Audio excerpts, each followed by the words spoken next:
I struggle to find more ways to lengthen the distance between the base of my neck and the base of my tailbone. Stretching my arms above my head, I allow my shoulders to tickle my ears, imagining each single vertebrae of my spine regenerating, making me feel 10 feet tall. Growing in only one direction bores me though, and I find the space between my back ribs expand, like a balloon borrowing air from my lungs. A soft voice begins counting down from 10, 9, 8, 7. I open up my armpits 6, wide like they are singing 5, an operatic anthem. 4, my scapula 3, bend closer to one another, 2, nearly kissing. 1, 0. Drop. I release all my effort with loose bones as my eyelids flutter open, finding other faces of other bodies as they relax. The teacher with a soft voice smiles as she reminds us we can still let go of effort while recognizing the particularities of our bodies. Even in stillness, my muscles remembered being in control, my arms stretching and my spine growing. Physical memory builds my understanding of my body as multiple parts, flawed yet specific. A stranger once told me that the everyday can be celebrated in the awareness of small precisions. I've always feared the monotony of a life in routine motion, that the ritual of my training would dull moments of wonder and override my curiosity. From its rigid pedagogy to its impenetrable hierarchies of tradition, much of dance is ritualistic. Following one line of training means falling into its prescribed routine. For me, this routine began with mornings at ballet bar, willing my hips to open beyond their natural turnout and my feet to bend beyond their inflexible arch. My body woke up by pulling my stomach to my spine and hoping yesterday's dinner wouldn't show. With legs strained straight through pointed toes and arms, delegated to 8 exact positions, I imagined myself shooting silk out my fingers and toes only to be stuck within this web.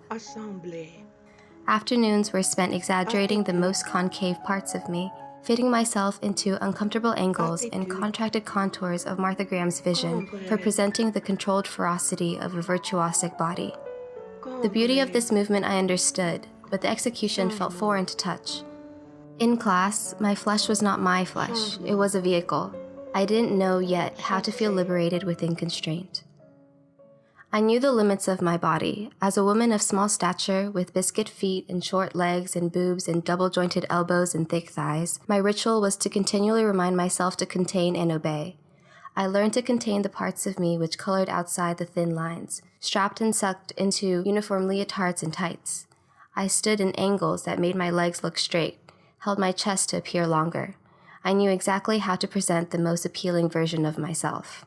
I learned to leave my agency at the door and enter the vacuum of the studio, where only ambition existed.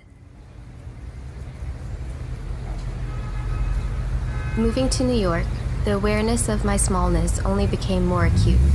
Weaving through dense masses in constricting subway cars or packed elevators, my body grew accustomed to tensing in reaction to other bodies, always on guard and wary of those larger and more confident than mine. In grid-like lecture halls, where bodies fit into patterned arrangements that prioritize visibility over comfort, I felt both lost in the crowd and isolated as the object of hundreds of eyes' gaze. I'd quickly shift from observer to observed with little say. I held this anxiety of being seen in my chest, in the palms of my hands, in the crook of my neck, and the joints of my jaw.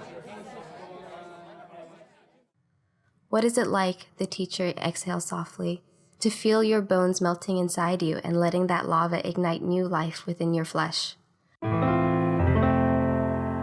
allow my muscles to decompress, letting the magma stirring inside to break through layers of sediment and rock and spill into the flow of my veins.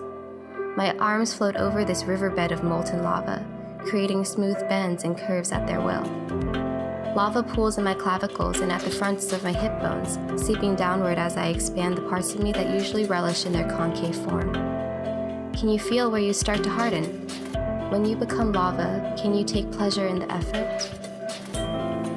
Intensifying the attention to these seemingly obverse sensations of pleasure and effort is one way to internalize Gaga, a discipline of movement developed by Ohad Nahrin, the house choreographer for the Batsheva dance company in Israel. Rather than imposing an ideal for how the body should move through space, either through a specific technique or aesthetic, Gaga allows the individual mover to tap into their natural inclinations. Gaga is an exercise of fantasy, of how to juggle your own disparate movement desires, and presents challenges in the forms of games, questions, metaphors, and ideas. How can you let your pelvis slide on an ice rink? Can you shake your aura until your heat turns it blazing red? The instructor gives a series of layered tasks rooted in abstract language, so that there is no right or wrong, only the experience of sensation. To a dancer, these parameters are an invitation to research your habits, limitations, and thresholds of restraint. I was first introduced to Gaga as a high school senior in Houston, Texas, when a former member of the Batsheva Dance Company taught a week-long workshop to the upperclassmen dancers. At first, her abstract directions, for example, to move like spaghetti in boiling water while imagining ants crawling down my spine, confused me. There was no precedent or standard to compare myself to. No exercise I had practiced for years to perfect. Effort was obstinately divorced from pleasure, allowing one to take the moral high ground and the other to be debased, coexistence seemingly impossible. My frustration showed itself in my furrowed brows and hot cheeks. I was always looking around to see if I was doing things right. Without singling me out, the teacher locked eyes with me in class and said aloud, "Don't worry about looking good. Worry about letting things feel good in your own body. Be gentle with yourself so that you can learn to be gentle with other bodies." When I decided to honor my body, I let the sensations of ego, embarrassment, and insecurity appear and stay for as long as it was necessary, and to slide off when it was their time.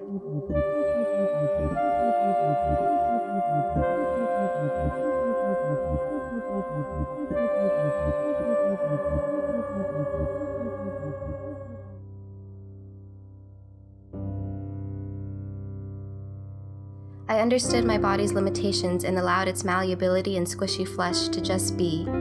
Celebrating the everyday small precisions meant recognizing how my body wakes up different every day and accepting the stiff joints and quiet aches. I learned to love the way my body relaxes when touched just behind the neck, to love knowing how my best friend's stomach clenches when she is nervous. I learned to love how my jaw loosens when I remember to breathe deeply and the sound of other bodies breathing around me.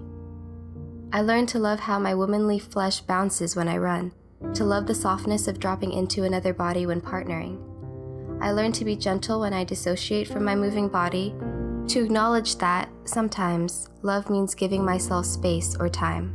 I learned to love without fear of reciprocation, or at least to try, and to honor the complexity of knowing someone else. I learned to love loudly, to love bottomlessly. Keep shaking, like you want to shake hard enough to shake the flesh off your bones. Faster, wilder, for 10, 9. Like clockwork, 8, the class collectively 7, counts down in slow, steady rhythm. 5, the teacher, having other 4, plans, starts counting down in halves, 4ths, and 8ths, elongating time. 3.5, 3, 2, 1, 0. How do you keep your engine fired up so close to the release? This was our new layered task. At 0, she asked us, strewn across the floor in tired, heaving clumps, "Did you save yourself because you thought you were halfway there? Sometimes you might not get those last moments, so why save yourself?" The most rewarding part of studying dance at Barnard has been acquiring the awareness of how my body leaves traces in the world. As a senior, I have been thinking a lot about recognizing moments as last moments and trying to tap into that sense of inhibition at any time, being present and open to uncertainty. I think about moving forward while honoring the traces of my past selves. Knowing that my actions have molded the institutions I inhabit, the neighborhoods I tread, and the people I have met, has helped me validate where I want to continue creating dents and fissures and explosions after I leave.